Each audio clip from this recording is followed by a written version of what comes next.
Welcome to Fast Fridays, presented by Maconi Setup Shop. We've revamped the format for this series, and tonight we bring you next-gen cars from Kansas Speedway for the monthly money race. Here, for the chance to win a 3-foot custom trophy tonight. To all the viewers watching on iRacing social media channels, good evening and welcome to tonight's coverage here on Maconi Entertainment.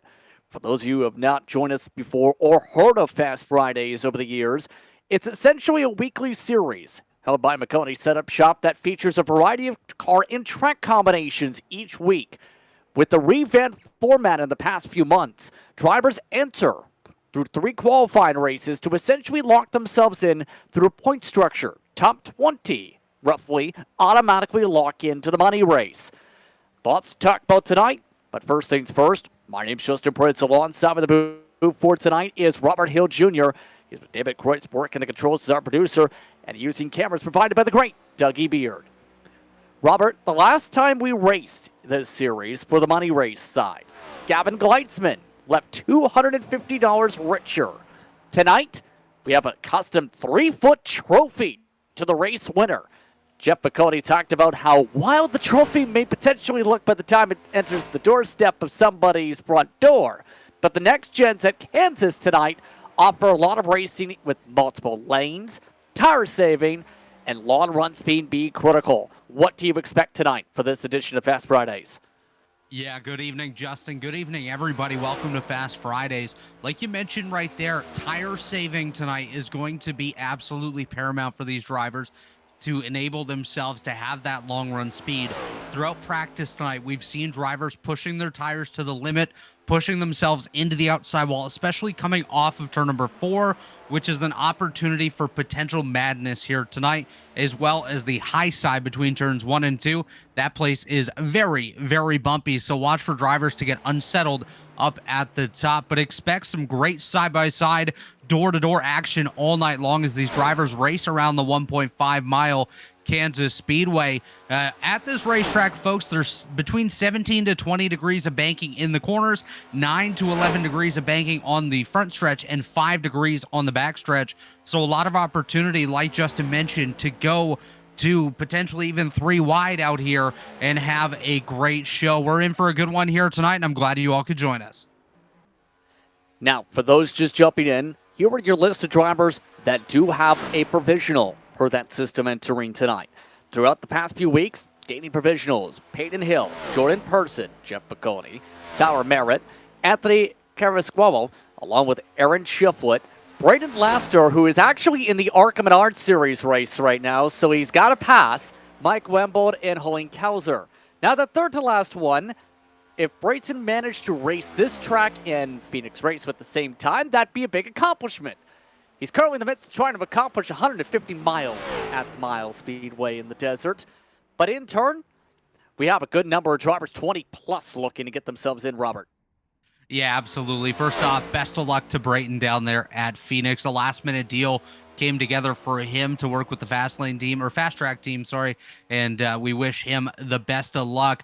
Just an update here on the race format for the evening, folks. Of course, as Justin mentioned, the next-gen cars are what we're utilizing tonight. 100 laps around this circuit, 1 fast repair, so if you make a mistake early on, it's not necessarily the end of the world. You're going to have an opportunity to go back out there, and of course, 2-lap qualifying with 1 green-white checkered attempt, and with a trophy on the line, you can expect things might get a little bit crazy at the end, and that green-white checker may come into play. We've seen how crazy it got just for $250. I think people will still be pretty crazy for a trophy, especially a trophy that is so big that it's obviously a good conversation piece to have that sit on your coffee room table. Absolutely. It's definitely something you're going to have on display. Want to show to absolutely everyone that comes to visit. Let them know, hey, I'm the winner of this big trophy right here. I am a race winner in Fast Fridays. And I just saw an update to the entries on the server. Gavin Gleitzman has just joined, so he's looking to go 2 for 2 on the money races so far this year. So qualifying just about complete, by the way. There are weather forecasts, a part of iRacing's new weather report system, essentially. It's worth to be mentioning the estimated temperatures throughout the race about 78 to 75 degrees at the lowest temp. It's currently at 78. It's expected to be that in the forecast for the next hour or so of racing. So with that being said, as the drivers get ready to race with the new dynamic weather conditions to deal with and a forecast to try and loop around, it's time to get ready to see how the starting grid lines up here from Kansas. As they get ready for an hour, 45 minutes, 100 laps, whatever comes first here for Fast Fridays. Your pole sitter for tonight is Jeremiah Arnold. Arnold set the time of a 30.481. Alongside him is Michael Curran. He was a strong competitor last Money race. He'll be in front of Johnny Wood Jr. and James Polsky. In fifth spot, Tobias Matheson, and regular for these types of races, alongside Jackson Biz. Then seventh spot is Nathaniel Wimhoff, alongside Jordan Person, one of those locked in. Rounding at your top 10 starting positions, Miles Davis and Cooper Nash. Starting in 11th tonight, Gabriel Gatti, one of the contenders last week at Lime Rock Park, alongside our very own Jeff Maconi in position number 12. Forrest Hamilton Jr. rolls off 13th alongside Gray in 14th to make up row number 7. Row 8 tonight, Tyler Merritt alongside Nick Hicks. Row 9 is where we're going to find Michael Sarley and Andrew Halka. And rounding out the top 20 this evening, Sean Pena and Elliott Drummond. The rest of the drivers you see sorted on screen are amongst the many who entered. Gavin Gleitzman is the current once those on grid. Also on the grid is Soben Ortega alongside Helene Kauser. He's expected to race tonight. Also Tim Obert, William Sandusky. Round up those who have made their way to the starting grid. Every other name you'll see scroll through were amongst those who did participate at one point during the final practice sessions. Your fastest in final practice was Elliott Drummond with a 30.3. So with that being said, we already talked about the expectations for your starting grid of 20-plus competitors for what the distance is, for how much time they have on the clock. That being said, Robert, what's your expectations to try and do well in the race? Your keys to win. The key to win here tonight is going to be patience. You don't necessarily need to be the quickest car here tonight. If you can save your tires, keep your car in one piece, keep it off that outside wall, you're going to have yourself in a good position to get a solid finishing spot. And if you're up there for one of the late race restarts that's bound to happen in such a high-intensity race, you're going to want to be on that outside lane. Just absolutely send it and see what you can do. But key to the race tonight, patience, patience, patience. Who's your favorite to win? This is a tough one, but anytime I see James Pileski in the server, I have to go with him. He is just so solid in these races, and he's going to be one to beat here tonight, Justin. We're glad to have you with us here tonight from iRacing's virtual Kansas Speedway. In control of the field, the purple machine of Arnold. The green flag is waving. We're underway for Fast Fridays. Great jump there by Jeremiah Arnold, already to the outside lane here. Michael Curran looking to take over that race lead. Not sure that he's going to be able to do it. Did not get shot out of the cannon on that restart like he wanted to. They're going to go single file for the top 3. First side-by-side battle is Tobias Matheson and James Pileski. As Pileski's on the high side, Matheson on the bottom. Looks like they're going to single file out. And about the top 8 going to be single file, as I believe Jackson Bees gets in the wall 3 wide just about here. That was a major thing you were talking about in practice today and throughout the night. Drivers getting very tight corner exit to start and turn 4 exit, slamming that outside wall. That is an attrition point. And look at that, most of the field already straight to the top. Yeah, everyone going up to the top here. It was the dominant line in practice tonight. Seemed to be the most comfortable for these drivers. I'm assuming if you get down to the bottom, it's going to want to step out just a little bit. Obviously, later on in the run, when they work the tires in, you're going to see them jump to the bottom, go to the middle, see what they can do to make those passes and go for the lead. And speaking of the battle for the lead, Michael Curran is all over the rear end of Jeremiah Arnold here as they work their way through turns 1 and 2 and headed for the back straightaway. We'll see if Curran can get a run and make a pass for the lead. And one of the major plays when it comes to this track, draft expect to be big. You already see that from some of the drivers, but also dirty air are going to be a potential huge factor, to say the very least. The more they run up top, the more potential it burns up the right rear tire, or right front should say. in the midst of dirty air. The more you burn up the right front, the tighter you get and the more likely you hit that wall running outside.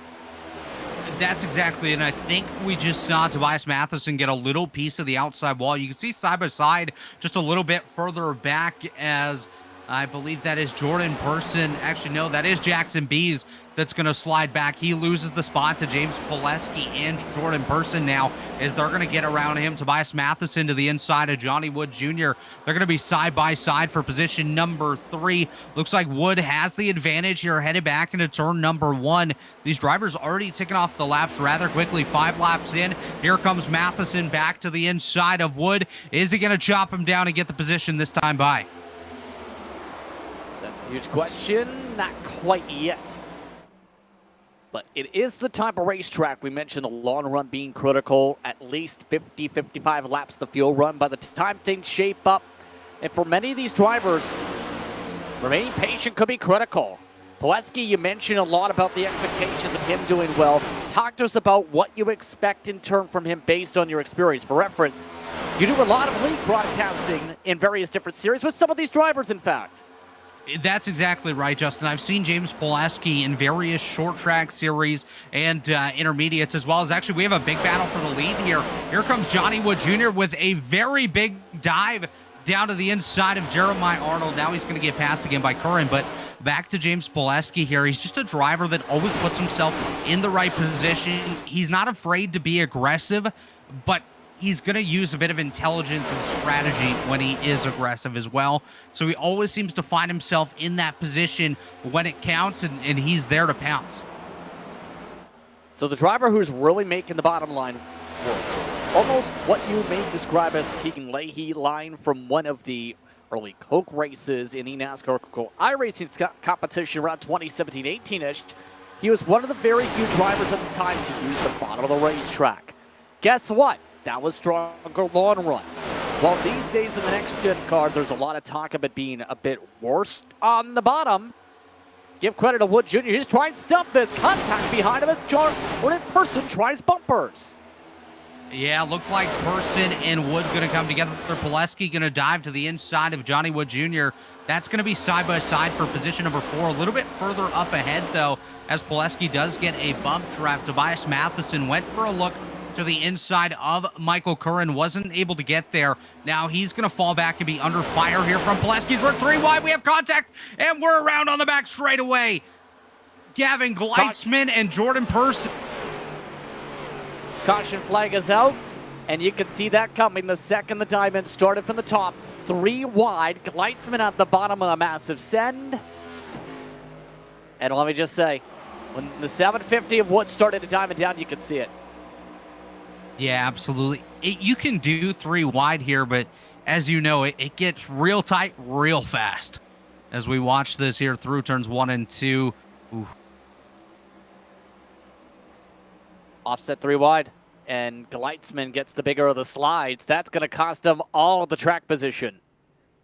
Yeah, unfortunately there, Gavin Gleitzman does come up into Jordan Pearson, and that does lead to caution number 1 here on lap number 10. So already 10% of the way in. We've seen some great racing so far out of the field, and we'll see. I believe they do actually have unlimited tires tonight, Justin. A late change to that one, so we'll see if maybe somebody in the midfield or towards the back, such as a Jeff Maconi or Nick Hicks, comes down pit road to grab a set of tires. See how many end up coming down. Most of the leaders have stayed out. We ran about 10 laps, but running into the pit lane for tires, Jeff Maconi and a couple others. Obviously, Gleitzman amongst that list. Now, the fall off so far in the race, before that point, the fastest laps were in the 30.7s to start. The fall off rate, there wasn't really any. The tires, if anything, just were getting up to temp by the end of the run. Yeah, that's exactly it. We went really quick here. Tobias Matheson goes down into the grass right there. Maybe he thinks he's cooling them down. I don't think that works anymore, but... yeah, that's probably 1. Not planning to do that in turn 1. 2, reminder we are on the iRacing social media platforms tonight. So a lot of eyes on stuff like that. Absolutely, absolutely. I think he was just not paying attention for a moment there. But Tobias Matheson, a very strong runner here in the Fast Friday series, running currently in position number 3. He's up 2 spots on the day. I got to point out a driver that's gained a ton in that opening run. 8 positions gained. The 38 of Tyler Merritt currently finds himself in position number 7. Great work by David to immediately jump to the driver before I even said his name. But Tyler Merritt having a really strong day here today. We'll see if he can continue that momentum when we go green. And I believe we're getting set to head towards that. Yes, we are. Lights are off in the pace car. We're going to go green this time by. So, on the move so far is Merritt. The nickname, Thumbsticks. Why? That's a good question. We'll see if we can ask him post-race. That being said, Arnold, Curran on the front row, Matheson, Boleski, Wood Jr., Biased. Then it's Merritt, Wemhoff, Davis, and Gotti, your top 10. The drivers who came down to the pit lane, starting 20th on back. We'll see if that's going to help them at the end of this run or in the next 20 laps more so. So the field in command of a Ford and lots of Chevys and Toyotas in the field. In fact, looks like a few drivers saying, time to show off my new strut of a paint scheme here at this rate. Yeah, absolutely. Some very nice paint schemes out here in the field tonight. We'll try to highlight a couple of them as the race goes on. Definitely do like the bright colors on that 24 on the outside of the front row. Michael Curran, pace car's off. Let's go green here, Justin. All set to get back underway to start lap 13. Green, green, green. We're back to racing. Great start inside. Curran, not the greatest of launches. And a big bottleneck for the second and third row on back on the top. Yeah, big stack up there behind Michael Curran. He's already going to fall back to position number 4 as he's on the outside of Johnny Wood Jr., a very strong contender here early on, or a strong competitor, I should say. We're still too early to have those contenders, but what a rocket ship out of that restart zone for Jeremiah Arnold. He has pulled away from Tobias Matheson, one of those drivers I mentioned having a great day. And don't look now, just a couple cars behind. Tyler Merritt already up 10 positions, as I believe Jeff Maconi is going through the grass. He's doing some landscaping here on the front straight. No caution. We stay green, though. Maconi amongst those able to get away with it unscathed-ish, but it was contact with Kyle Gray. Also damage to that machine. That is William Sandusky. We stay green. We have some absolutely tight battles going on through this field. We were just 4 wide a moment ago around the Hulling-Kauser machine. He's able to get that sorted back out. You can see some extensive damage on the front end of the William Sandusky machine on that previous shot as these drivers continue to work their way around the race course. Up front, Jeremiah Arnold now has company. Tobias Matheson all over the rear end of that machine, looking to possibly take the race lead here. He's got Michael Curran, Johnny Wood Jr., and Jackson Byes behind him inside that top 5. Everyone absolutely pushing it to the limit up against that outside wall, just barely off of it. As we see Matheson all over the rear end of Arnold. He took a look, opted better of it as he gets back in line. They're going to be single file for the top 3 as Wood Jr. and Pileski were just side by side. Pileski gets back in line in position number 5. So much shuffling in the battle now for second on back, essentially. Curhan trying to work the bottom. Matheson trying to really use the top still. These lanes, even more so the bottom, if anything, is starting to gain a fair amount of ground as the run progresses in these side-by-side battles, especially since drivers are trying to go almost slide job style down the bottom. Yeah, you're seeing sends of 2 or 3 cars deep. There's a bit of contact there between Tyler Merritt and James Pileski. They were side by side for position number 5. Merritt, one of those drivers looking for those deep dives as we see one in the outside wall. It's Jackson Bees. He's gotten into the outside wall between 3 and 4. It had him stuck and they were able to get released from the wall. Was in position number 6, now all the way back to 12, so lost a handful of positions. Going to lose another one to Gavin Gleitzman here, of course. The previous winner of our Fast Friday money race was Gleitzman. I believe it was at South Boston not too long ago. And now we're going to be side by side again for third. It's Matheson on the inside. Wood Jr. up on the high side as the battle for the lead intensifies once again. It's Curran all over Arnold as these guys absolutely racing it out like it's the last lap. Remember, the last race was Talladega for reference, and that was very wild with the Gen 4 cars. So far this race, going wild 3 wide again. Matheson falling back after an attempt to make a pass for the lead. Miles Davis now under attack by Polieski. All while Tyler Merritt says 3 wide behind them. And you're talking about sends after sends on top of sends while other sends are going on.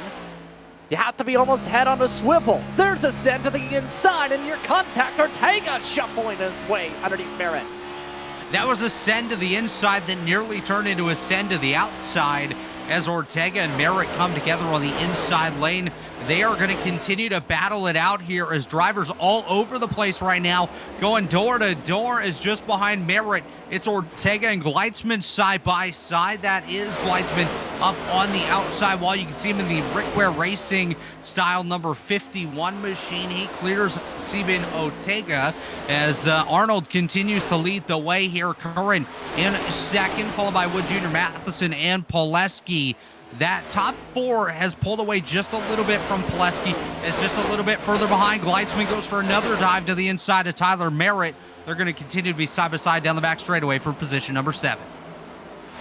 And at this point, it's to where drivers are making it clear they feel like they're quicker. Gleitzman, mind you, is on fresher tires. That seems to be helping. We talked about, will a 10-lap difference be enough? The answer already seems to be somewhat yes for only Gleitzman, because he is 0.3 quicker than the field. Oh, yeah, he turns another one. That got very close right there. Polieski was sideways. Now Gleitzman going to get under pressure here by I believe that's Miles Davis down to the inside. Yes, it is. Now Gleitzman back up to the rear bumper of Polieski. Maybe not too pleased. He's going to do a little bit of a crossover dance here. Dives down to the inside. They're going to be side by side for position number 5, side by side for third as well. Just up ahead, it's Curran and Matheson. Gleitzman is going to clear Polieski, works his way up to position number 5. Watch for that 51 to battle here for these podium positions here very shortly. Like you mentioned, those new tires coming into play. Matheson into the wall. He's going to release and lose a couple of spots here. Now, Gleitzman is the only driver on fresh tires inside the top 15. The next closest on fresh tires is in 18th, Andrew Holka. So this is Gleitzman really on full pace mode. The way this is really looking, there's a look at Holka. You can see even he's catching cars by at least 3 car lengths a corner. Yeah, unfortunately for Holka, though, he's kind of trapped in some traffic back here, not having as much space. Now he is able to get clear of Gabriel Gotti and Nick Hicks. He's got his sights set on Forrest Hamilton Jr. and Hullenkhauser. We'll see what he can do back here. Currently scored in position number 17, but Gleitzman's been able to absolutely cook here so far. He's side by side for third down the back straightaway. Michael Curran just able to hold on to that position. Gleitzman gets back into line, but one thing to watch here is, yes, he does have now 15-lap-old tires after pitting on lap number 10, which is still 10 laps newer than everybody else. But the fact that he's gained so many spots tells me that he's been pushing it, and eventually those tires will hit a cliff and start to fall off. So watch for Gleitzman maybe to start tightening up a little bit more here over the next couple laps as we are side by side for second. It's Curran to the inside, Johnny Wood Jr. up top. Wood Jr. trying to roll top side still. Carolina region driver still with the preferred line, though, to be able to at least defend, as Gleitzman uses the wall as a ramp to close up in the battle. Yeah, using absolutely everything to help him here tonight is Gavin Gleitzman. He is all over the rear end of Michael Curran. Curran all over the rear end of Johnny Wood Jr., but I'm expecting Gleitzman to do another dive to the inside. It seems to be working for him here tonight. Hasn't really been able to do a ton on the outside, and there he goes. He dives down to the inside, Going to be side by side with Michael Curran. I believe Curran's going to get the advantage here off of turn number 4. Actually, it's going to be fairly even with Gleitzman just barely edging out Michael Curran there. Don't think he's going to be able to clear for the spot as Curran going to continue to run up on the high side, getting a little bit of draft from the Johnny Wood Jr. machine. Here comes Gleitzman, going to clear himself up. That was very tight, as now here comes Curran to the inside. Crossover move, Curran looking to take that spot back. Slide job again for the 24. Gleitzman keeps his foot into the gas, though. Door slammed shut. Gleitzman yet again damaged the right side of the car. Now he's got a lot of scrapes on it. Now here's the thing. A lot of people mention how, oh, these cars feel like they're built like tanks. Eventually, if you hit the outside wall at the speeds Gleitzman's doing, I don't know, 5, 6, 7 times, it's not going to be indestructible. Polkowski nearly wrecks, meanwhile, with Davis on screen. Inside, Merritt passes them both, says, thank you very much, I'll let you fight for that instead. Yeah, Tyler Merritt doing a nice job here, but what you just mentioned is absolutely true. Oh, big contact there between Polkowski and Davis is going to go around. Caution number 2 here on lap number 30. And the Tusks on the front end of the 32 damaged. We're under caution for the second time. I thought that was going to happen the last corner with how that was going. Absolutely. They were racing insanely tight here. Watching James Polkowski on the high side. That's Miles Davis on the inside. Davis looks like he comes up a little bit. Body slams into the James Polkowski machine. Sends himself around here on the front straightaway. So unfortunate for both of those cars. Polkowski will pick up some damage as well. Miles Davis, you can see a little bit here. The right front looks like it has a fair bit of damage on the Miles Davis machine. So expect both of those guys to come down pit road. And honestly, I would expect most of the field to come down this time, being about a third of the way through the event. It seems like a good time. Come get some tires, fill up on fuel, and set yourself up for the middle stage of tonight's race. So with that period now, we're under caution. Right now, already 30 laps or so turned around the racetrack as the field keeps its up. 4 pit stops pretty soon. Remember, most of the field did not pit the last caution. Expect more stops. A lot of them here.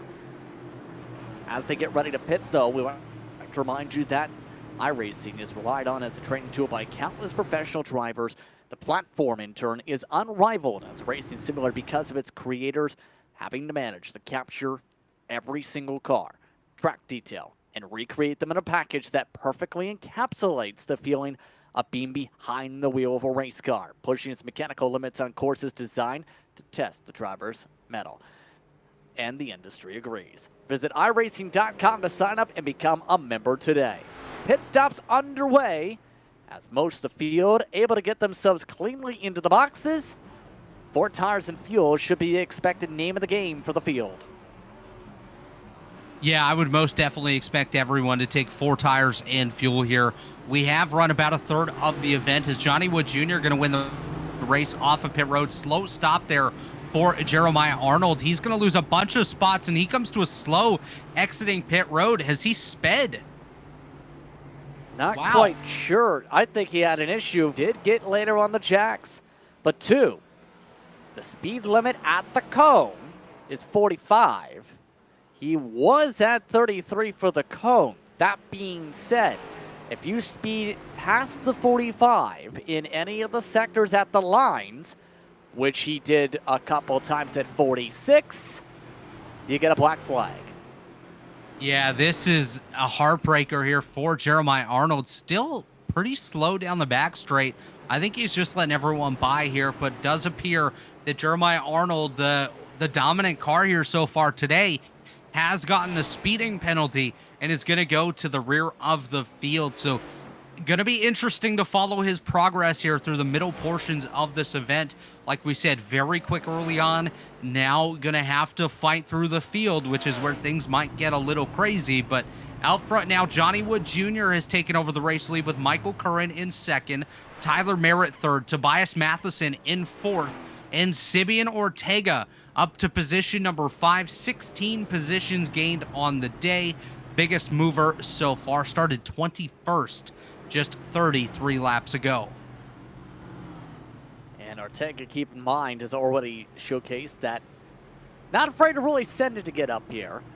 all that's well.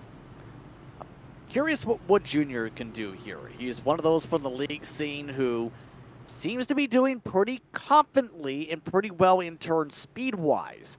Gets some of the best when it comes to Fast Fridays over time, like Curhan, like Merritt, like Matheson.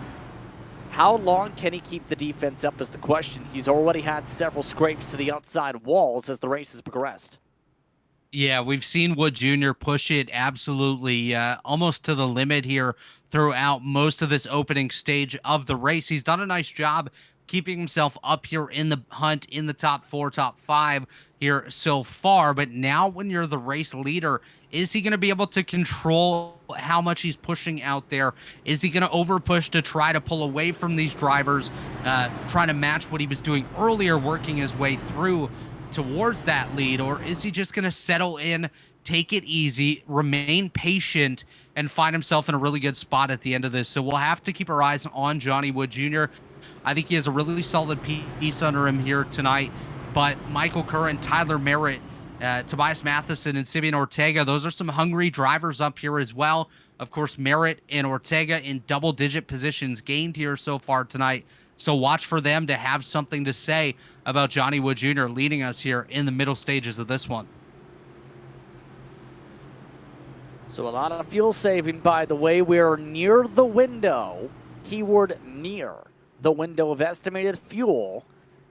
Right now, if drivers were to try and stretch it, they'd have to go 66 laps, not including these pace laps. That's a very tough ask. Keep in mind, around Kansas, hence why there were very little top-offs during this caution. Green, green, green. Wood Jr. and Curhan off and away. Clean start this time. A better launch, in fact, for the 24. Yeah, great jump by both Johnny Wood Jr. and Michael Curran here. They're able to pull away just a little bit from those drivers in third and fourth, as Merritt going to currently hold on to position number 3. Matheson going to get a jump to the outside. Might get some help here from James Pileski. Caution's out once again. Oh, Pileski goes around. Oh, and Ortega turned around Pileski as the caution flag had already waved. Apologies over the radio. The cause of the caution was for 12th place, Hullenkauser getting loose off the apron. Wow. Let's take a look and see what happened to Hullenkauser. We load up the Maconi Entertainment replay machine.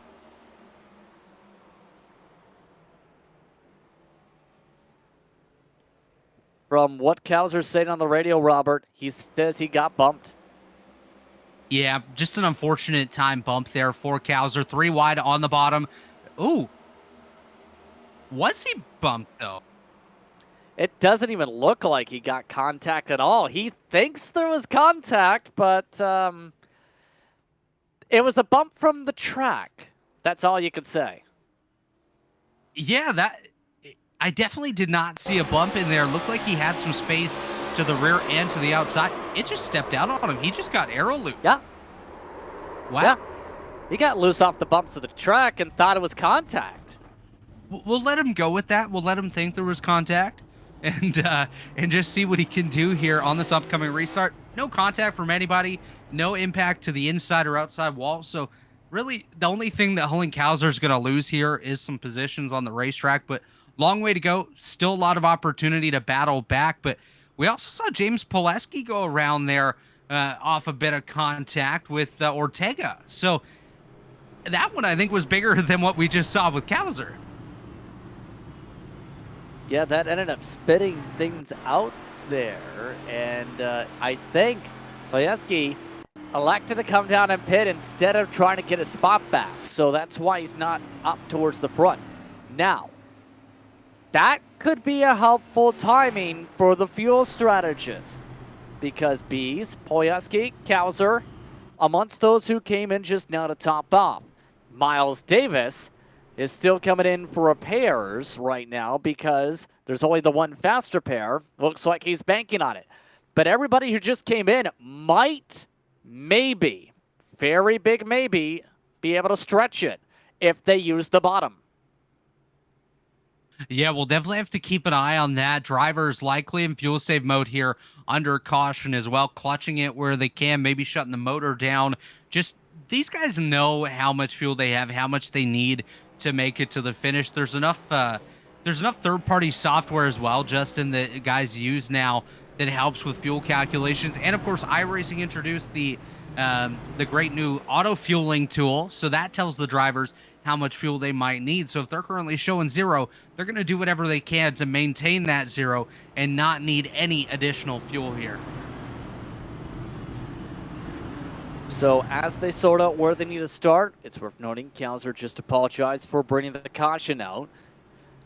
But it actually puts them on a very beneficial strategy, along with a couple others, including Bees, along with Polieski, who just got turned during the caution.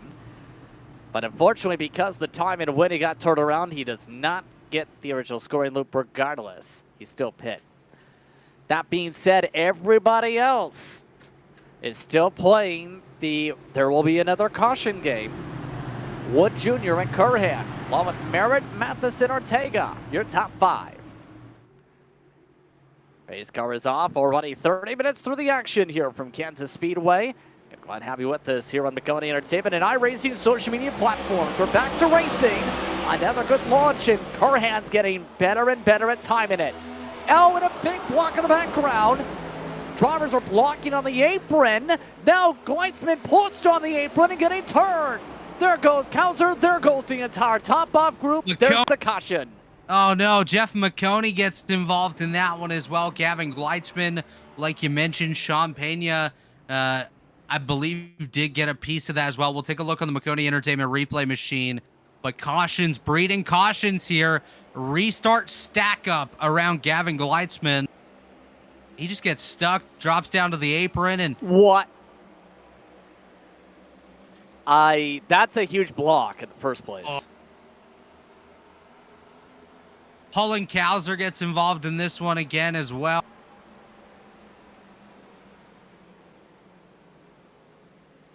And race control has already just informed the field that if anyone does that but then comes back on the racetrack, it's an automatic black flag. Yeah, there's going to be certain restrictions. Obviously, you can't dive down there and then force yourself back up. But just unfortunate that all these drivers did get caught up in the incident. Lucky for them, they do have the one fast repair opportunity to get their cars fixed up. But some of those guys involved in that wreck may have already used it. We've seen the likes of Hollenkauser get involved in a couple of incidents here already tonight. And Jeff Maconi just got caught up in that one. Definitely going to look into using his fast repair. Some decent damage on that 03 machine. But we'll keep our eyes here, see what happens with these guys as they work their way off of pit road shortly. We have about half a dozen of them currently on pit road, and Davis, Nash, Maconi, Pena, Gleitzman, and Kowser on pit road. Top up the fuel and get any damage repaired that you might have just picked up. Quickie yellow, 2 to green. Just indicated by race control. William Sandusky getting the lucky dog this time. That puts him 6 laps down after the crash under green. Well, so slow and steady wins the race. Yeah, still keeping in the race. He only needs 6 more, and he can get into position for this. All that being said, 21 drivers are on the lead lap coming up to this restart. Now, the interesting for the Gleitzman penalty, believe that's a penalty under green, so that likely goes down to 20. Yeah, I believe that'll likely be, if it's not just a stop and go, it might be a 30-second penalty there for Gavin Gleitzman. We'll take a look when he does go down pit road. We'll try to monitor that for you folks at home. Keep you updated on when he does get to re-enter the field. But lights are off in the iRacing.com pace car, and it's going to be Johnny Wood Jr. and Michael Curran on the front row once again. Last restart, Curran timed it almost perfectly, was able to drop down just behind Johnny Wood Jr., who has been getting really, really good restarts here in this middle portion of today's race. But watch Tyler Merritt, Tobias Matheson as well to see if they can come up and play a part in this battle for the lead. So already just past 40% done in the race. as they get ready for the restart. Up in front, it's still Wood Jr. and Curhan. Then it's Merritt and Matheson amongst your top 4 spots. Ortega and Person still the top 6. Andrew Honka, who remember was amongst those who took some of the fresh tires during the first caution, but was struggling to get track position. He's found a lot of track position with all the craziness as of late. He's got from the back up to 7th after being back around dead last in this race. Starting alongside Wemhoff. So very curious if the 23 can maintain this as we get ready for 58 laps to go. Already bumper to bumper for the restart zone. Green, green, green. We are green once again. Johnny Wood Jr. able to get out to the race lead. Michael Curran just right on his rear bumper here as Tyler Merritt going to clear as well. Sabino Ortega going to drop down in line. The top 4 already single file and working their way out in front of the field. Tobias Matheson now going to go. We're under caution again. No, we're not yet. Not. We're okay. Wow, I thought we were going to be under yellow right there, but able to continue on. Is James Pileski's night going to end right there? He just had to tow it. Meatball flag. Here's the quick look why. He's already out. Oh, just looks like he loses it. Gets collected by a couple drivers behind. Big impact with the inside wall.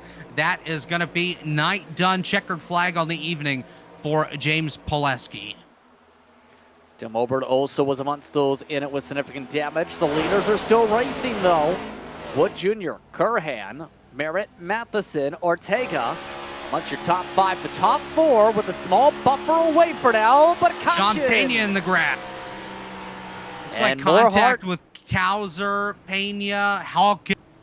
Lots of guys involved in this one. Still contact going on here, Justin. Well, the question involving the 23, Andrew Holka, can he keep track position in the midst of this? Just got resolved. The answer was no. He was a part of the trigger for this caution. Let's take a look. It looked like an aggressive maneuver by Cowser there. Gets into the car on the inside. Pena up into Holka on the outside. A couple other drivers. Oh, Jeff Maconi, I believe that is, late into that wreck. Heavy damage on the front end of his car. He might be done for the day. He did get mandatory repairs fixed manually. Last caution. Yeah, there's no surprise to Meatball Flag when you go from essentially 170 to 160 miles an hour on the brakes to about, but that was about negative 50 mile 10. an hour difference. Yeah, give or take. Yeah, that's definitely unfortunate. It sounds like we have lost a couple cars in that incident. I believe Jeff might be done for the day. May come down pit road, see if he can get it repaired, but definitely not going to be too comfortable behind the wheel. That 03 Hulling Cowser also reporting that his day does appear to be done. He was involved in an earlier incident, now involved in this one as well. He has packed it up and headed home for the night. So unfortunate there for Hulling Cowser. And big splits decisions here after 2 quickie cautions, essentially. 15 laps since the last time most of the leaders came in. The top 9 all stayed out. Everybody else saying, if there's a tire set available, I'm going to at least try to use it. We already seen how beneficial it was for Gleitzman. Looks like these drivers banking on the track position being bigger. Yeah, we're coming up on halfway here. Lap 47 currently, about 53 and a half laps to go. Johnny Wood Jr., Michael Curran, Tyler Merritt, Tobias Matheson, Ortega, Person, Hamilton, Arnold, Wemhoff, Hicks, Bees, and Obert going to stay out on the racetrack. So your top 12 are going to remain out on the racetrack. Everyone else has come down pit road and will pick up some new tires. And looks like Jeff Maconi has been able to rejoin the field, so maybe he did preserve that fast repair until this time. So we'll see how they get things sorted here. Johnny Wood Jr. has led now for 15 consecutive laps, essentially. Michael Curhan second, Merritt, Matheson, Ortega still your top 5. Jeremiah Arnold in all this, as they come to 1 to green this time, has been able to slice his way through all the trouble. No damage so far for the 27th of the field. He is up to 8th since that speeding penalty. Yeah, great recovery there by Arnold. And I'm actually going to retract something I just said. The top 9 are on old tires. Everyone else, so 10th on back, Jackson Bees and company are on fresh tires here. So watch from 10th on back to quickly work their way up through the field. They're going to have about a 15 lap advantage over Johnny Wood and company up front. So they get prepared for the restart here. Coming up to 52 laps to go. Race strikes are now in effect per race control. Meaning if you cause trouble from this point, you may or may not be still in Kansas City by the end of the caution. So, Wood Jr. and Michael Curhan have been very solid on the restart so far. 24 getting stronger each time. Does the 750 switch it up?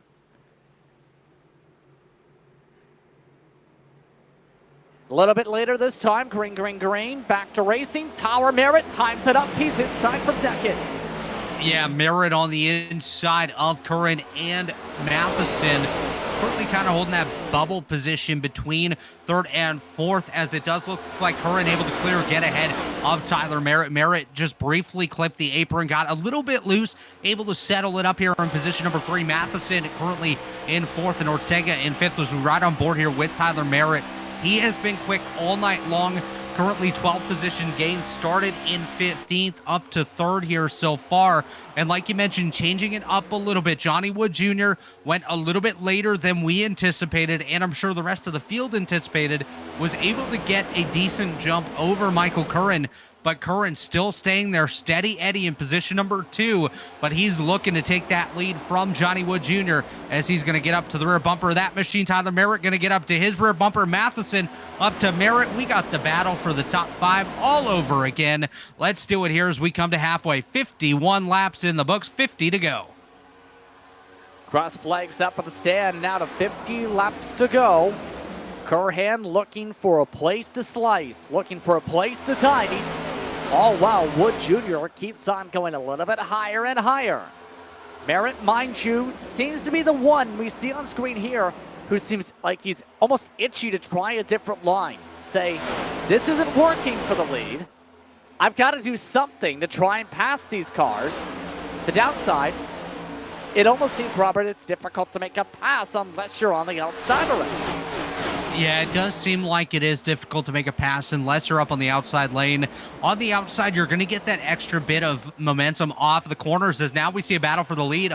Michael Curran to the inside of Johnny Wood Jr. They're going to be side by side here into turn number 3. Is Curran able to clear? Not quite yet. He's going to try to slide up. Here comes Merritt into the picture. We are going to go 3 wide for the race lead. Merritt to the bottom, Curran in the middle, Johnny Wood Jr. up top.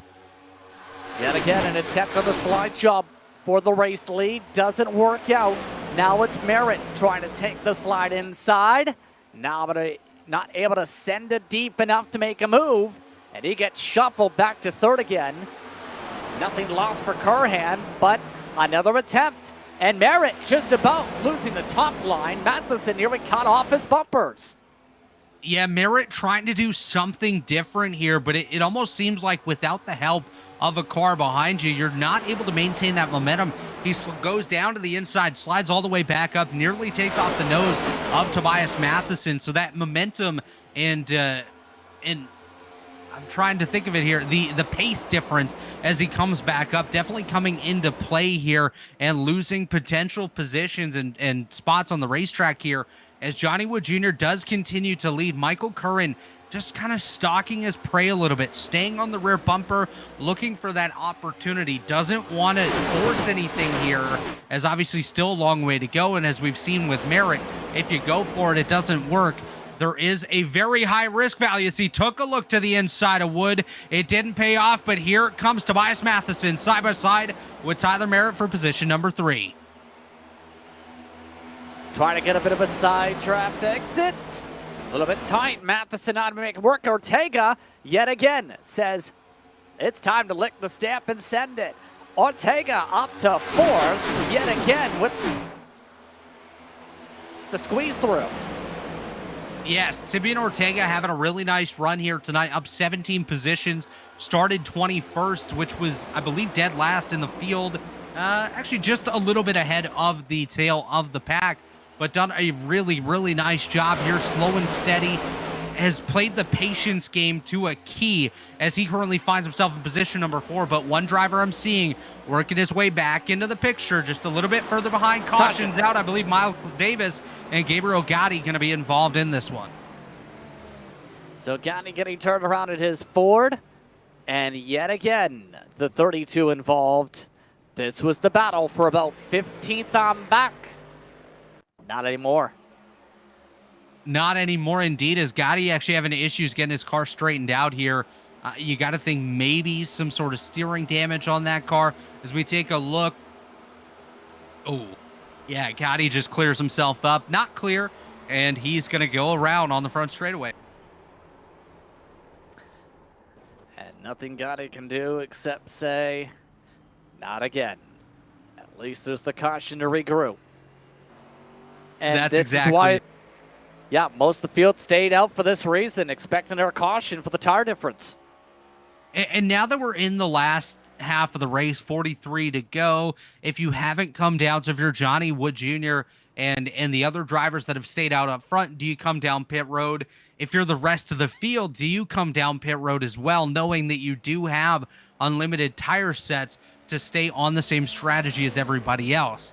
I think this is the time where we might see a little bit of strategy come to play. Maybe someone swinging for the fences that's running a little bit deeper, just trying to gain a couple positions as Wood Jr. and just about everybody else comes down pit road. The first one to stay out, Gavin Gleitzman and Andrew Halka going to remain on the racetrack. So an interesting call for Gleitzman and for Halka. Remember, they were two of the drivers who tried things different before. And it looks like we've had some troubles for the pit lanes. Tobias Matheson near contact with the 7 of Hamilton Jr. In fact, he did have contact. The rest of the drivers in the boxes with no problems. And a 2-tire call. Nick Hicks is rolling the dice. Same for Cooper Nash as they come out among some of the first. Wow, Nick Hicks, the first car off of pit road. That's a driver, Justin, that we haven't really seen up in the front at all here tonight. Trying to play it different, rolling the dice like you said. And, you know, sometimes if you're a driver that has been buried towards the rear of the field, throwing a strategy out here such as this might not get you the win because of the tire difference, but could put you in position to get a better finish than what you might have had earlier on running 14th or 15th on the field. Remember, Nick Hicks was amongst those involved in the big block down the front straightaway, essentially, after the move from the current leader on the apron past the start and finish line. He's kind of made it clear, if you want to pass him, you better not use that apron down the front straightaway. I won't let you back up. Yeah, he's definitely enforcing that rule here tonight, as we did see an incident earlier on, like you said. He's going to start in position number 3 on this restart, just behind Gavin Gleitzman on the inside line. I believe lights are off in the iRacing.com pace car. Yes, they are. And another driver to watch here that has stayed out under this latest, or not stayed out, but did a 2-tire call is going to be Cooper Nash, like you mentioned, going to restart in position number 7. So Johnny Wood Jr., the driver that we saw leading this thing through the middle portion of this race, going to find himself in a sandwich of 2 tires out there, restarting in position number 5. But it's going to be Gleitzman, Halka, Hicks, Curran, and Wood Jr., the top 5, as we get set to go green once again with 40 laps to go. Once again, a change up at the front. This time it's Gleitzman leading for the first time today, but the old tires be enough to defend. Better yet, for drivers like Nick Hicks, will 2 tires be the strong call? Cooper Nash is also on 2 tires. He's in 7th for the restart. Already a fair bit back, though. The 23 is not alongside the leader for the restart zone. Big advantage to the bottom. Green flag is out. Halka with a poor launch, and already at least 1 driver on the apron. Jeremiah Arnold going to get shuffled out of that one. He was having a great rebound from his early incidents, falls all the way to 19th after being up there inside the top 10 not too long ago on that latest restart. We have drivers absolutely everywhere on the field, but Gavin Gleitzman able to get out to the race lead. Johnny Wood Jr. going to jump to the inside, and Nick Hicks, they're going to be side by side for second, as I believe Andrew Halka just got a big piece of the outside wall. As we have one around, it's Hicks on the front straightaway. All sorts of calamity, no caution. Hicks in the wall. There's the old flag. Merritt also loose. There goes Gotti for a second caution in the spin cycle. That took about a lap, maybe a third, to get another yellow. Yeah, that was just really unfortunate there. It's going to be Nick Hicks going around. I believe Cooper Nash got a little piece of that one as well. So both the drivers on two tires getting involved in that one. So their strategy going absolutely out the window as we take a look on the Maconi Entertainment replay machine to see what just happened. Ooh. And a great effort, at least by Johnny Wood Jr. to hit the brakes at the time of the contact. Just the timing of where that contact was not the most optimal. Yeah, another slide for the boss man.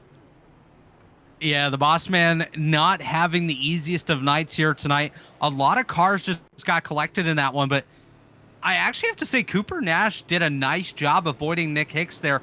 Got a little bit sideways, but was able to gather that 55 machine back up and keep it going. Gotta wonder, though, if he scrubbed his tires a little bit too much in that slide, and I would almost expect to see the 55 of Nash coming down this time. Oh, that's well. Gleitzman forgets where we're broadcasted tonight, as he becomes one with the pace car. Funny story, they've now given the full story on who that pace car driver is on the platform. It is not the floated name of Benny. It is now Fred, in reference to Fred Jones. It's about time the pace car driver had a name. We have Barney the Flagman, but this is the guy we see so often in official races when they go under yellow, is Fred coming out here driving this pace car, and we never knew how to address him. So welcome, Fred. I know some commentators like, say, Arjuna Kekipati and many others were really much saying more so Benny, as Fred looks terrified, by the way, of the whole situation, but he's handling it very well. He is absolutely gripping that steering wheel, just making sure he doesn't mess up driving that pace car, almost like he's a celebrity fill-in behind the wheel of that thing, but he does a really nice job driving that pace car and leading us around the field. So Fred currently tries to remain calm as the field continues to have a lot of craziness. So no strike being given for the caution. That being said, Robert, how do you try and settle things down?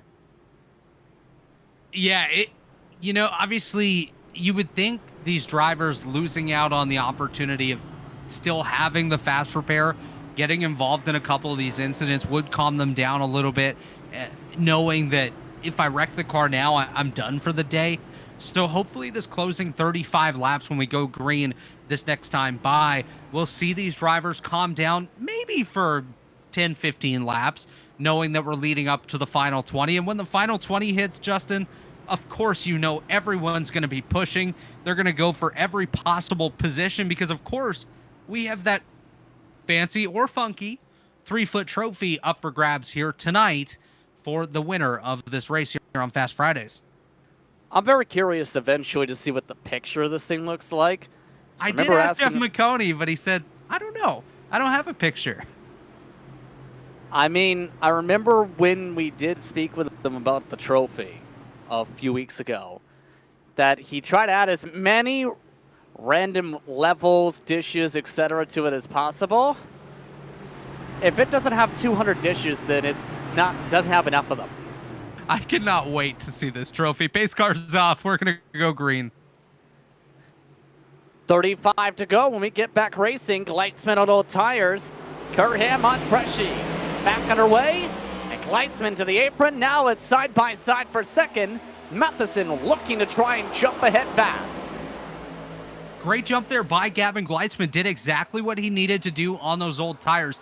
He knows that if he waits too long and goes on the green flag, which some of these drivers might have hoped for, he probably would have lost that top position. Able to get out ahead of them as they're going to be side by side. Tobias Matheson on the inside. That's Michael Curran up top. He's done a really nice job. Both of these drivers have of being in the podium positions all night long. That's Johnny Wood Jr. just behind them. He is a fast race car here tonight as we ride on board with him behind the wheel of that Bass Pro Shop 750. They're going to hook it up on the high side. Is Gavin Gleitzman going to try to wheel and deal with the inside lane? Maybe just more comfortable on those old tires. We're going to come around to 33 to go this time. Looks like we're single file all the way back to Andrew Halka in position number 6 as he's now 2 wide with Cooper Nash. Well, it's Sadek Gleitzman who's on the bottom, but as you mentioned, drivers like Nash getting shuffled, and we don't make it to the front straight away again. Jeff Maconi having some problems at the back of the field this time with Tim Obert, and we're under caution yet again. So another caution out here tonight. We'll take a look on the Maconi Entertainment replay machine. 3 wide. You see Obert and Maconi up on the high side. Actually, it was just 2 wide, almost 3. As Maconi looks to the middle, Obert still up against the outside wall. He's going to make contact with the wall, come down a little bit into the right rear of Jeff Maconi, and they're both going to go around here on the front straightaway. So, like I mentioned before, the drop of the flag tonight, outside wall, going to come into play quite a bit. It's remained that way, it seems. Obert now shuffled to the last and lead lap yet again with a caution. Expect to be about 30 to go when we get back to racing. As Gleitzman remains 1 with Fred. Hello, Fred. We missed you. No wonder Fred's frightened. No wonder Fred's frightened. Gavin Gleitzman's trying to get in the car. Exactly. I mean, wouldn't it terrify you if you had, well, first of all, that, but also you have Gleitzman saying, I want to play with you. Well, play with the car and have fun that way. Yeah, I don't really want to play at 65 miles per hour around the Kansas Motor Speedway, but we'll see. We'll see what happens. Maybe they can have some playtime later on when the race is over. They can go to the park or something, play on the swings, but we are going to be less than 30 to go when we go green here this time. Of course, Cooper Nash, Jeff Maconi, and Tim Obert just came down pit road. Your top 10 now as they run here, Justin Prince, is Gavin Gleitzman, your leader, Michael Curran in second, Tobias Matheson there in third, Johnny Wood Jr. fourth, Simeon Ortega in position number 5.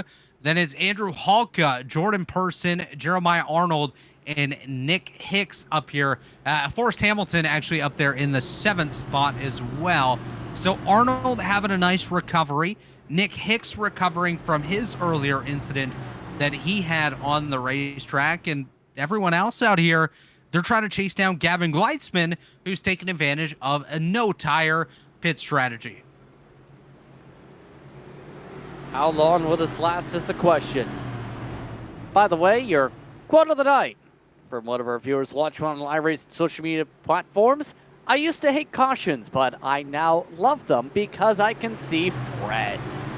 Now it's time to say bye-bye, Fred. Bye, Fred. We'll see you soon. Bye, Fred. It's time to go restart. Gleitzman, Curran already getting a bit faster up to speed for the restart zone. Back away and a stack up behind Wood. Yeah, a stack up behind Michael Curran there on the outside, getting pushed by Johnny Wood Jr. as he's going to take to the high side of Tobias Matheson. Not as good of a restart here for Gavin Gleitzman this time. Michael Curran all over the rear end of that machine. He's going to look to the high side. Gleitzman going to actually leave that open, and now Curran going to take a peek to the inside. Doesn't make it contact with Matheson as they're going to work their way up to the high side. Gleitzman going to pull away just a little bit as Michael Curran had an upset vehicle for just a moment there. We're going to be 3 wide towards the tail around the Tyler Merritt machine with Miles Davis and Nick Hicks involved in that one as well. And all that's while Curran looks to try and see, is there a way around even Already on the other tires? Here we go again. No caution yet. We stay green. No Fred this time. However, A lot of drivers with a lot of sliding, including, once again, the 71, Tim Olbert. That Ross Chastain paint scheme. Still green as Gleitzman tries to hold back the pack. Getting down towards 25 laps to go. Gavin Gleitzman continues to lead ahead of Michael Curran, Tobias Matheson, Sibian Ortega, and Johnny Wood Jr. I'm watching the battle right now for position number 3. It's Tobias Matheson currently holding that spot. Ortega was all over the rear end, giving him a push here, as now they're going to have a bit of separation between everyone inside the top 5. But 5th place, Johnny Wood Jr. under threat here from the pole sitter, Jeremiah Arnold, who has recovered relatively nicely from an earlier incident that sent him towards the tail of the pack due to speeding on pit road, has gathered up those positions, now finds himself up here battling to get into the top 5, but great run by Gavin Gleitzman with 26 laps to go this time by. Keep in mind the pace difference, about a tenth slower lap, about half a tenth last time by. Curran's quicker with the trap down the straightaways.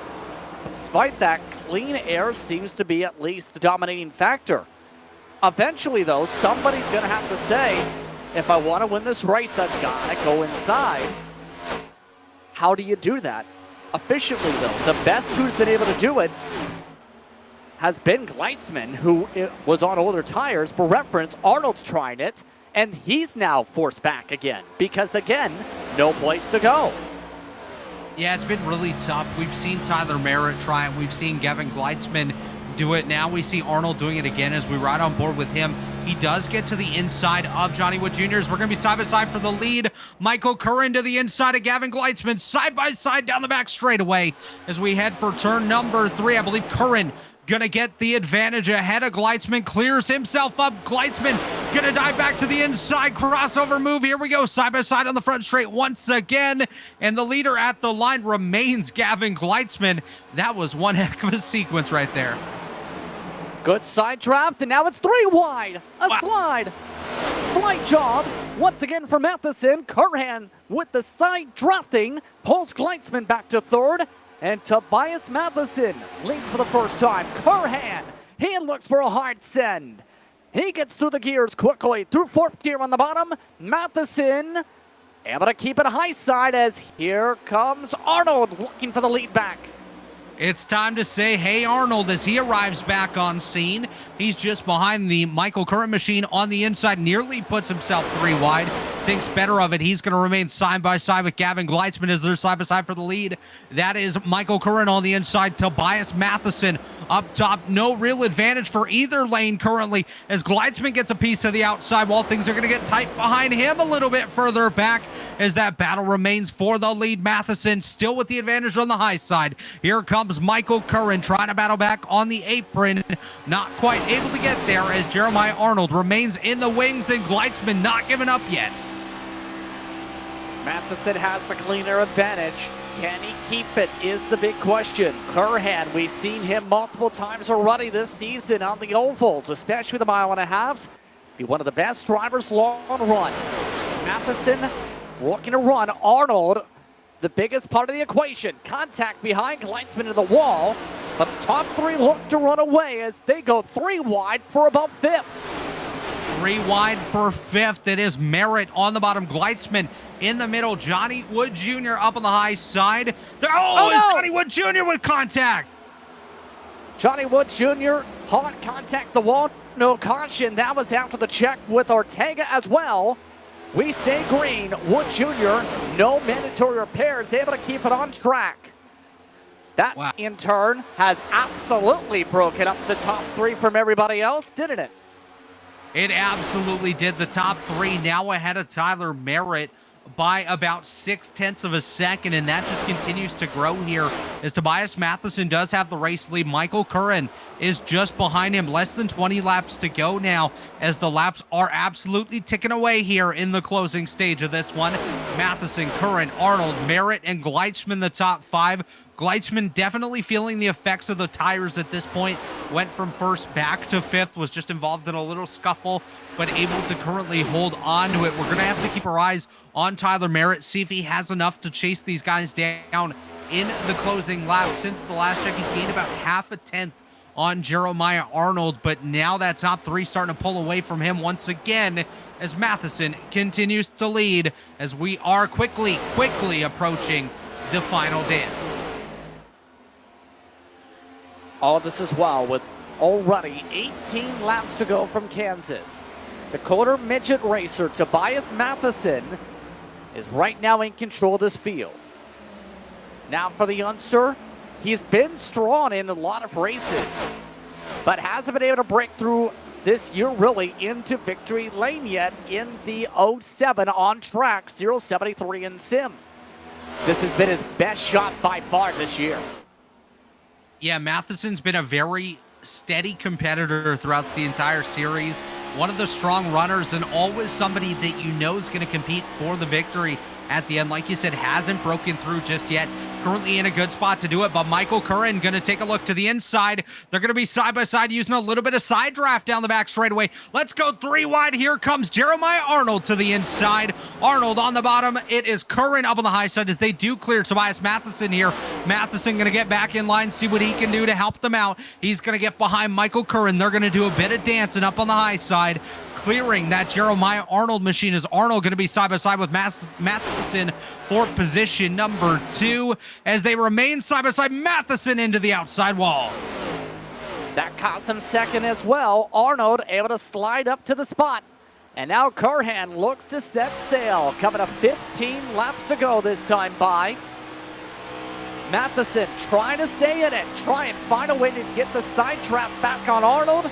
Not able to yet. And the more these two now start to squabble, the more this helps Curhan. Curhan after the move up 0.3 of a second. What Michael Curran wants to see here is exactly this. He wants to see Jeremiah Arnold and Tobias Matheson battling it out. As we take a look at the battle a little bit further back, just behind Nick Hicks is going to be side by side. Actually, they do single file out once again. That was Miles Davis and Nathaniel Wemhoff. So let's jump back to the front where it is Michael Curran leading the way ahead of Jeremiah Arnold and Tobias Matheson. And just a moment ago, Jeremiah Arnold came over the radio and actually was shouting for Tobias Matheson to work with him, give him a little bit of a push, channel their inner Daytona or Talladega here and see what they can do to draft together to get up to Michael Curran. And visually, it does appear that Jeremiah Arnold is closing that gap just a little bit. Currently sits at about 3.5 of a second between Curhan and Arnold. 13 laps to go. Still keeping an eye on those drivers like Wood Jr. How about that run for Nick Hicks? You were just about saying in that pack. Remember, he was among some of the spins recently. Among some of those on some fresher rubber after nearly a minute's worth of repairs. He'll have a chance to get at least to the top 5 here because Gleitzman and Ortega are holding each other up next in the pack of cars. Well, and right as you mentioned that, yeah, exactly. A bit of contact from Ortega into the back of Gleitzman. They're going to be really tight here off of turn number 4. Door to door, literally door handle to door handle here. Here comes Nick Hicks. He's going to take a peek to the outside, not able to get there. Going down to the bottom. He was thinking 3 wide, but Ortega quickly closed that door. I think Hicks is going to be able to clear both of them here as they exit turn number 2, head down the back straightaway. Gleitzman going to repay the favor to Ortega. We got some beef towards the back of this pack as Ortega and Gleitzman trading blows for position number 6. 11 to go. Ortega near contact, able to zip by Hicks. Now Gleitzman from 4th gear to 5th has the RPMs on the apron. These drivers right now losing ground. Keep in mind, near 5 seconds back of the leaders. But they're having some fun. Gleitzman plows into the wall. Trouble behind him. Caution flag. Nick Hicks involved. Nathaniel Wemhoff able to get it gathered up. We're back under caution. And this absolutely changes everything. Jeremiah Arnold was running down Michael Curhan there. I believe he was about 1.5 laps away from battling for that race lead. Now a caution comes out here. I believe everyone will make a visit to pit road. The last pit stops for most of these guys came on lap number 63. And of course, we are about 30 laps out from that as we see here Nick Hicks going around on the back straightaway to bring out another caution with just 10 to go. Didn't lose too many spots to give him some credit. Still in 14th. Could have been 18th instead. Absolutely. It could have been a lot worse than what it was here, as actually Hicks currently scored there in position number 12. If he has a good pit stop, could come out in the top 10 and still battle for a solid position here, as we'll watch and see if everyone does opt to come down pit road. I think you pretty much have no choice at this point. And already some deeper sends to the pit lane could cause some troubles in the boxes. You already have Matheson and Merritt side by side. Who takes 2 tires is a huge question. Under 10 to go when the green flag flies again. So we'll keep an eye on how this plays out already. Some time lost for Merritt because of the side by side there with Matheson. Yeah, we'll definitely have to keep our eyes out here, see if anyone does take 2 tires. We saw it work for Gavin Gleitzman as Curhan takes 2. He's going to win the race off of pit road, and I believe we might have a couple others that are going to do it. Johnny Wood Jr. comes out second, Tobias Matheson third, Merritt fourth, and I believe it's Ortega going to come out in position number 5. No! Did Matheson speed? That's a good question. No, just at the line. They swapped spots, but wow. Curhan on 2, I believe Wood on 2 as well. We'll see what happens on this upcoming restart. It worked for Gleitzman. A lot less time difference, though, on those tires. And now this could be very fun for your top 2. Those on the 2 tires. Curhan's led 9 laps, 26 for Wood Jr. Now, the interesting thing is they both won league races here at this racetrack in the respective main leagues at Kansas. Curhan, his finish was so close they made a shirt out of it, as well as a hoodie. Seriously, a 9/1000 of a second difference about 2 to 3 weeks ago, and they literally then responded by putting the screenshot on a shirt. And Johnny Wood Jr., he ended up dominating his league race on the way to victory around the same date. So 2 drivers with experience winning here as of late, about to battle up for front spots. Yeah, that is pretty wild that the finish for Michael Curran made it onto some apparel, but kudos to him and great finish. Obviously, like you said, 9/1000ths of a second. Is that what you said, Justin? Yes, in the battle for one of his league championships, actually. That is absolutely wild. I've had some close finishes like that myself, and I wish it ended up on a hoodie. I would wear that every day because I don't win too often, but anytime you do and you get a close one, it feels pretty good. The driver you do see behind the pace car is Jackson Bees. He's going to take a wave around here, and I believe going to put himself, he's still about 10 laps down, so just getting another lap closer to the race leaders. So as they get ready for the one to go command soon here, as Bees gets the wave around to get to 8 laps down, Curhan, Wood Jr., Ortega, Matheson, your top 4 starters to take that one to go. Merritt and Arnold, Gleitzman and Nash, Wemhoff and Nick Hicks. So despite the spin, Hicks lost at most 2 spots. Yeah, that's not too bad at all for Nick Hicks, and he's going to put himself in a good spot here for fresh tires, an opportunity on the outside maybe to jump up there and see what he can do. So good for Nick Hicks, able to rebound from multiple incidents here tonight in the top 10 and going to race for a solid finish here with less than 10 to go. This is going to be exciting. The field looking to see what they can do. The top 2 tires, and this could be wild too, not just because the 2 tires, but because Ortega's been very willing to send it. And Tobias Matheson, the second the caution came out, cheered on the radio, saying he still has a chance now. Well, everyone feels that they do have a chance, and that's what's going to bring some great racing here. Pace car's off. Fred's gone back home. Let's see what we can do here, Justin. We'll see if Fred stays in the pit lane. Green, green, green. 6 laps to go. And already Ortega pushing the 24. Johnny Wood Jr. able to keep it side by side, but that was a quick caution. And Shuhaka, race control. But like we look at that one, they were 3 wide at the start and finish line at the back. Yeah, race control definitely not pleased with that one. We were hoping to get a clean and green restart. As we take a look at Andrew Halka here, the 23 on the right side of your screen, kind of in a bubble of his own. Ooh. I'm not sure. What just happened there? That he's crossed over lane. Yeah, I don't know what else to say other than the 23 was supposed to start on the inside. Then chose the middle.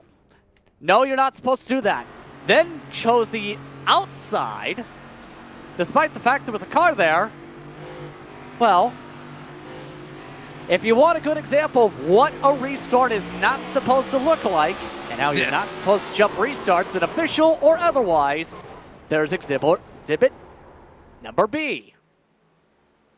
Yeah, that was pretty bad right there. It's obviously, we'll give him the benefit of the doubt. Maybe he didn't try to do it and thought he was supposed to be in the other lane or something on the restart, but that right there was not a good restart, and of course leads to a caution.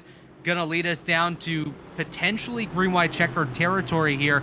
Lights are still on the pace car with 4 to go, so yes, we will go to green white checker. Hopefully a natural one here, Justin, as we do only have 1 overtime attempt here tonight. Well, we can tell you this, Fred, he's turned the lights off the pace car. Ooh, so Fred that means, yes, his face hasn't moved, his eyes haven't moved, his hat's having a field day, but the field's about to have a field day for a trophy. Down to 4.5 miles to go. And Halka, with that decision and then some, for obvious reasons, disqualified for the remainder of the race. Wow. Yeah, race control not afraid to throw the penalty out, trying to keep a good finish here in the field, not putting up with any extracurriculars or anything like that. So good move by race control tonight, taking control of this one and trying to put on a very good show, as Michael Curran gonna be the control car on the inside of the front row. Johnny Wood Jr. on the outside, Sibian Ortega, Tobias Matheson. Let's go racing. All set to go with 3 to go. Green, green, green. And a much better start for Curhan. The inside line, not able to get as good of a launch. Merritt nearly came down in front of cars. Yeah, Michael Curran able to get out to a race lead. He's ahead of Johnny Wood Jr. About a car length and a half separating those two cars for the race lead. Matheson gets a little piece of the outside wall as he currently runs just behind Sibian Ortega. The freezer starting to creak open here. I think we're about to get the popsicle sticks in the air for Michael Curran. They're 3 wide, a little bit further back, but up front, 2 to go as we are wrecking once again. It's the 55 of Cooper Nash going to be involved. Green-white checker territory. Nash and Nathaniel Wimhoff make contact, and it will come down to a 3-mile shootout. After 3 wide at the back of the top 10 puts us under yellow. Just unfortunate right there. We're going to watch the replay here. We're watching Cooper Nash in the Wendy's 55 machine. That's Nick Hicks on the bottom. I don't believe he was involved in this one. Ooh. Yeah, that car up on the high side comes down, looks like, into the side of Cooper Nash. Just trying to get a read on who that other car was. I believe that was Nathaniel Wemhoff, also involved in that one right there. Into the side of Cooper Nash, sends him around, and you can see it right there. Cooper Nash dealing with some pretty significant damage on that number 55 machine. And for at least Wemhoff, fast repair territory. We are in green-white checker territory now, though, which means if we take the white flag, the race comes down simply to the checker. I know, sounds obvious, right? But if we get another caution before the white flag, then we'll do this again. And if we do it again with a caution before the white flag, we'll do it a 3rd time. If we get a caution flag before the white flag on the 3rd green-white checkered attempt, it will end under yellow for the winner of the trophy. Yeah, so lucky for these guys, they do have up to 3 attempts tonight, rather than the one that we indicated earlier on. But hopefully, we only have to use this this first green-white checkered attempt as the final one But once again, Michael Curran, Johnny Wood Jr. on the front row. On the inside of row number 2 is going to be Simeon Ortega with Tobias Matheson on his outside. Gavin Gleitzman on the inside of the Jordan Person machine for row number 3. Let's see what they can do this time. Fred's about to head home once again. He needs a quick snack and maybe a drink, as he has had himself a busy night here tonight. As Barney the Flagman, it's your turn to shine. Let's get ready to go green once again. 2 laps, 3 miles to decide a winner for Maconi Setup Shop Fast Fridays. A 3-foot trophy on the line. Green flag is out. Curhan with a clean launch. Off and away as he leads by 2 car lengths into 1.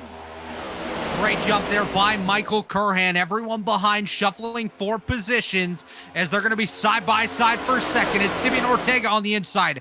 Johnny Wood Jr. up top as they battle for second. We're going to come around and hope to face the white flag this time. If we do, like you mentioned, next flag after that will end the race, as here comes Gavin Gleitzman to the inside of Simeon Ortega. Tobias Matheson into the wall. White flag, 1 lap to go. Final time around for Fast Fridays from Kansas. Can Curhan hold on for a couple more sets of corners? He holds on to the advantage by 2 car lengths. Johnny Wood Jr., if he wants a trophy, needs to lick the stamp and send it. Can he get himself a send? Not really. Michael Curhan. He was so strong here a few weeks ago. He picked up a win and put it on a shirt. Now it's time to give himself a trophy. Fast Fridays goes to Curhan. Great drive by Michael Curhan to take away that win here tonight. He is going to pick up a very nice 3-foot trophy. I say nice. We haven't seen it yet, but I'm sure it is absolutely stunning. Johnny Wood Jr. comes home second. Simeon Ortega in third. Gavin Gleitzman for Tobias Matheson in position number 5 with Jeremiah Arnold, Jordan Person, Nick Hicks, Miles Davis, and Tyler Merritt rounding out the unofficial top 10, as we're going to hope to talk to our podium finishers here and hear a bit of that excitement, hopefully, out of Michael Curhan after picking up this victory. And he's been stellar in the races we've seen in Fast Fridays with him. He's one of the top drivers when it comes to the league scene as of late. He helps prove himself why with a victory tonight, as he burns it on down in the infield grass here at Kansas. So as the fireworks go off at the front straightaway and here in Kansas City, we'll take a quick step aside. Post-race coverage coming up. You're watching Maconi Entertainment and iRacing social media platforms for coverage of the Maconi Setup Shop Fast Fridays. When you want to be the best, you can't settle for the rest. For anything on iRacing, there's just one name you need: Maconi. With the launch of Maconi Entertainment and Maconi Competizone alongside Maconi Setup Shop, we now provide the best of the best in setups, paint schemes, coaching, broadcasting, and event organization. With cars across all 4 license classes, we have what you need to hit the track with confidence. Grab a subscription and save money while going fast at MaconiSetupShop.com/subscriptions. And remember, at Maconi Setup Shop, there are setups, but your victories.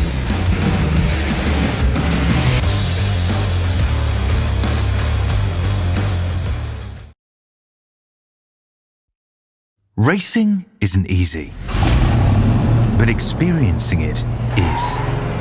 iRacing puts you in the driver's seat with the industry's leading sim racing game. Drive on laser scan replicas of the greatest racing circuits from around the world. Go head to head against other drivers chosen by skill-based matchmaking to ensure competitive racing at every level. Compete across all your favorite series. In officially licensed cars, engineered to deliver the most accurate driving experience possible.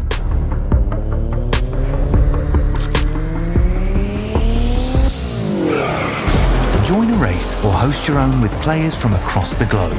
Race against the computer or in a league with friends. Feel the thrill behind the wheel. Visit iRacing.com.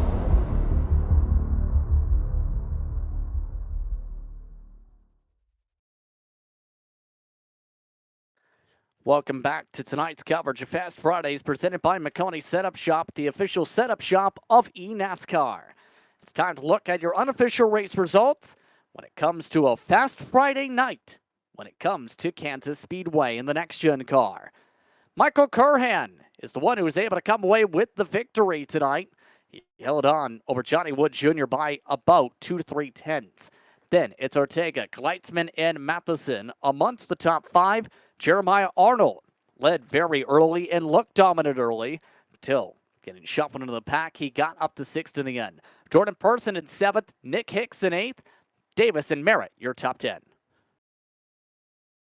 Coming home in 11th tonight, Jeffrey Maconi, followed by Forrest Hamilton Jr. Sean Pena, we saw him go through the grass a little bit earlier, brings it home 13th. Cooper Nash played some strategy late, didn't turn out the way he would have wanted, comes home 14th. Gabriel Gotti rebounding from multiple incidents tonight to finish 15th. William Sandusky in 16th.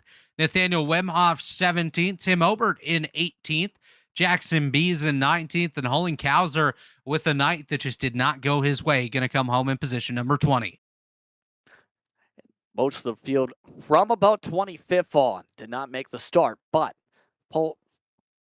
Polsky, along with Michael Sarley, Kyle Gregory, and Andrew Halka, your field. The reason that Halka's 102 laps down, by the way, is because that disqualification that seen him parked with less than 10 laps to go. Everyone else on list did not take the green flag tonight. Here for Fast Fridays from Kansas. So in the end, the 3-foot trophy gets to go to one Michael Curhan.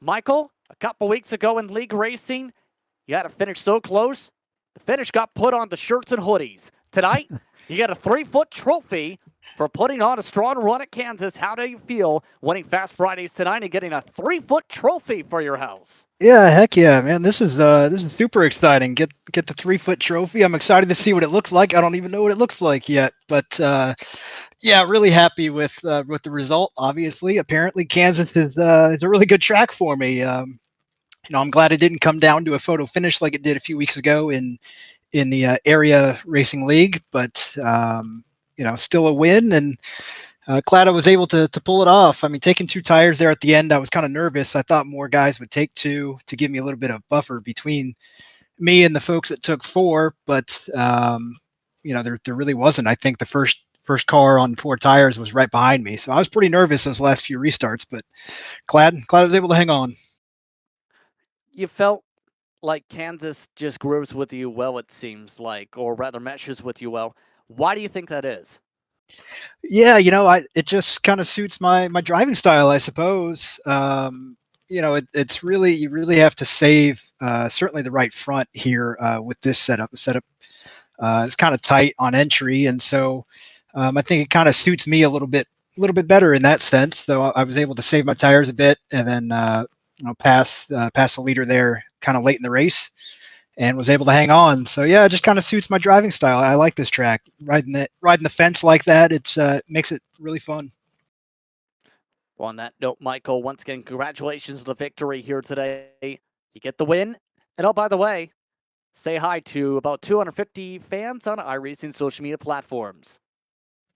Yeah, I appreciate everyone tuning in and watching. Hopefully we put on a good show for everyone, and thank you to you guys in the booth for sticking with us. I know there was a few cautions there through the middle of that race, so but glad we were able to put on a good show there at the end for sure.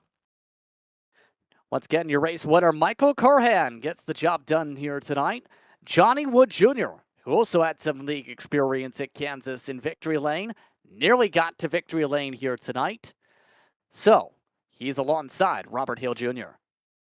Yeah, Johnny, congratulations on a solid run here tonight. Coming home second. You led 26 laps out there. What more did you need to get it done at the end? Yeah, I think it was like that little stint, say like 30 or 40 mark. I just lost like 3 or 4 or 5 positions, and it just killed all that dirty air. Just killed my track position, and the only way I got back up there was a 2-tire run. I felt like if I would have been up maybe 2 more spots and then take 2 tires, I would have beat the leader out and kind of aero blocked him to the end, but it just didn't work out that way. Unfortunately, it didn't work out that way. Unfortunately, coming home second, still a very solid run. But why don't you walk us through the race and maybe tell us some of the big challenges that you faced throughout behind the wheel of that 750 machine? Yeah. I mean, if you took two tires, or your tires that kind of wore out a little bit, if you hugged the wall too far, if you stayed in that lane too high up, it seemed to get pretty tight, and you just smack the wall. Had to kind of be a little careful. I tried to work around the dirty air, but it just seems like the high line just prevails here.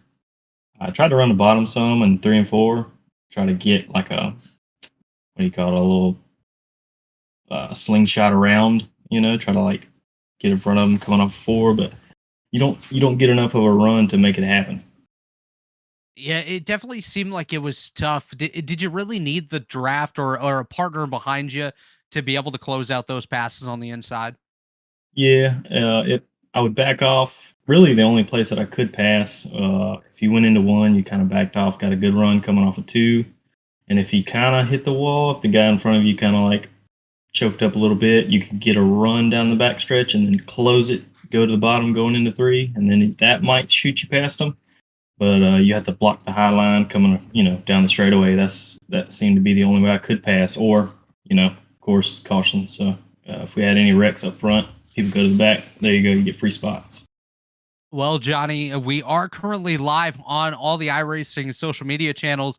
About 250 people watching you live. Why don't you go ahead, take the floor now, and give any shout outs you'd like to give people that support you behind the scenes and make this happen for you?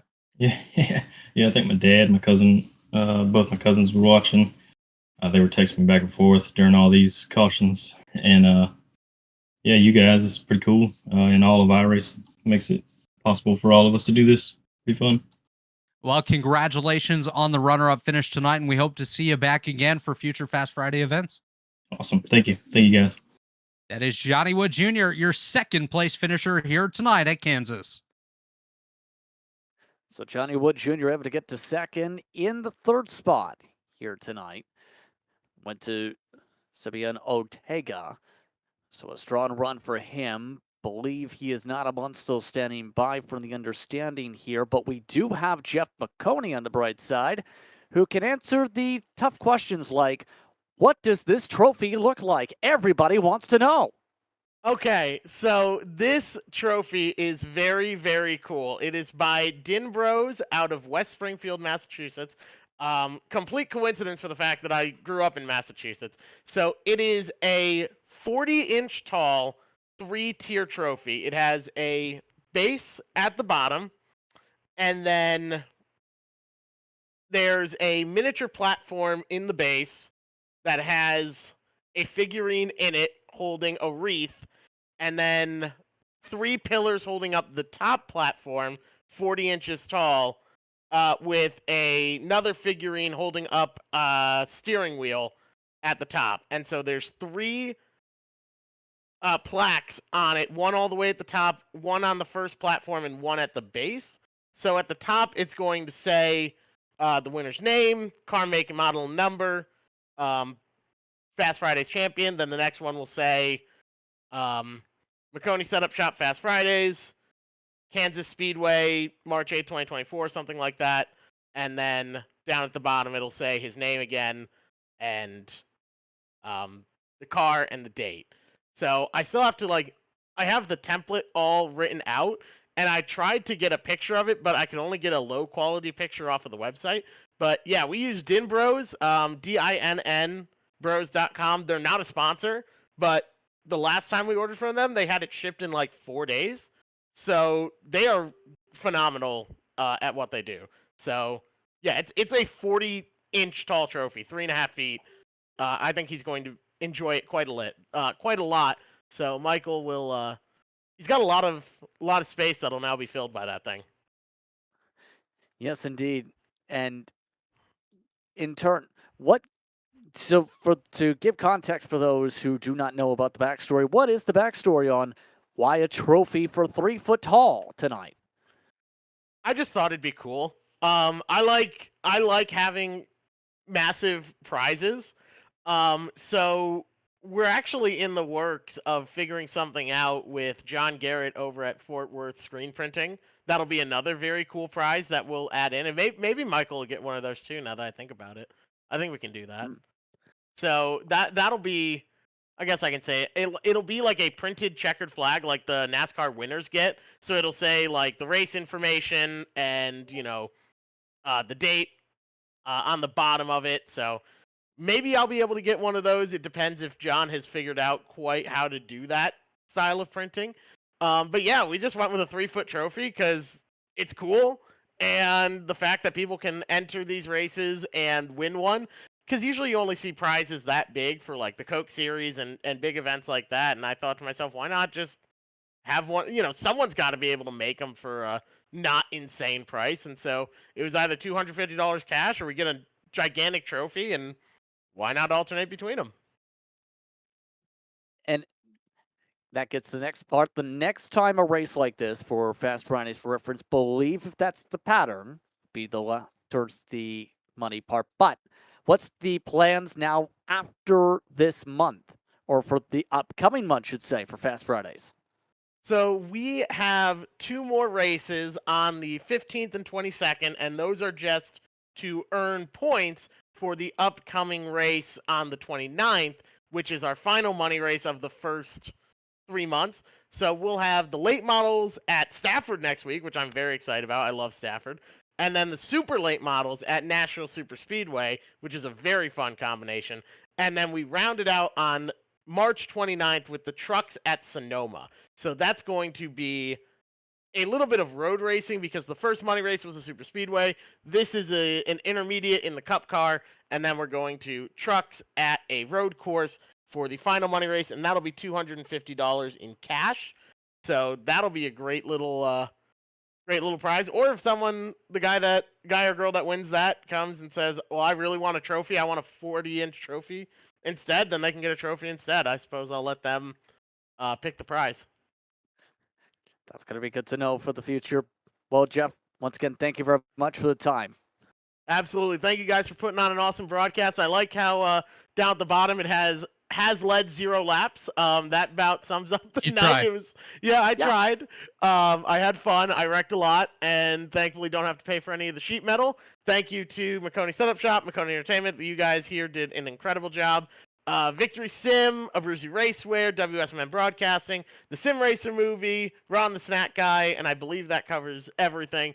Without them, it wouldn't be possible, and I get to go out and run in 11th and have fun times like that. So thank you guys. Thank you very much, Jeff. That's Jeff Maconi, one of the organizers. In fact, the organizer for Fast Fridays and from Maconi Setup Shop. We do have the last of those to speak with, and we do have, according to the Discord name, to read, him the guy who finished P3. He's with Robert. Simeon Ortega standing by here, the third place finisher tonight. First off, congratulations on a solid run. You had to work your way up from deep in the field, started 21st, finished third. Why don't you walk us through your race and how tough it was to get up there to the podium? I mean, yeah, it was definitely a good run coming from that far back. It was pretty chaotic on those restarts. A lot of checking up, especially early and late in the race. And so I was just kind of taking advantage of those coming off of 4 on the front stretch and kind of cut into the apron. I think there was one time where it got a little too close. I almost got right hooked doing it. But I mean, just kind of using that really wide front straightaway and the runs off of 4 with the guys racing in front of me kind of made it really easy, kind of really just kind of fly from the back and up to the top 10 kind of area. So it was definitely nice to be able to pull that off. I was hoping to get something there at the end with the 4 fresh tires, but they just didn't come in fast enough with the amount of laps we had left.